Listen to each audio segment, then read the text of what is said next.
रस्ते सुरक्षा समितीच्या ऑनलाईन बैठकीवेळी भास्कर जाधवांचा संताप. तटकरेंच्या अध्यक्षतेखाली बैठकीचं आयोजन करण्यात आलं होतं.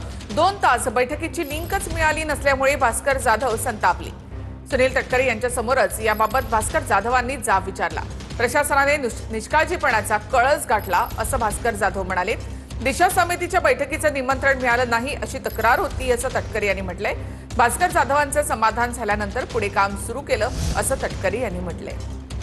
दिशा समितीची मीटिंग ती का ऑनलाईन मीटिंग नव्हती, त्यामुळे त्यांचं निमंत्रण त्यांच्याकडे पोहोचलं नाही असं त्यांनी तक्रार केली. खात्री करण्यात आली आणि त्याचं निराकरण झालं. दुसरं लिंक पोहोचली होती 12 वाजता. ती मीटिंग 12 वाजता होईल असं अभिप्रेत होतं. दिशा समितीची मीटिंग 1:30-1:45 पर्यंत चालली, त्याच्यामुळे त्यांना वेटिंग राहावं लागलं. लिंक पोहोचली होती पण नंतर ऐकू येत नव्हतं ते, कारण ते रेंजमध्ये त्यांच्याकडे नेटवर्क पुअर होतं.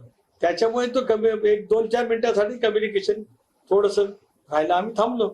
झाल्याच्या नंतर त्यांचं पूर्ण समाधान झाल्याच्या नंतर आम्ही मिटिंगचं कामकाज सुरू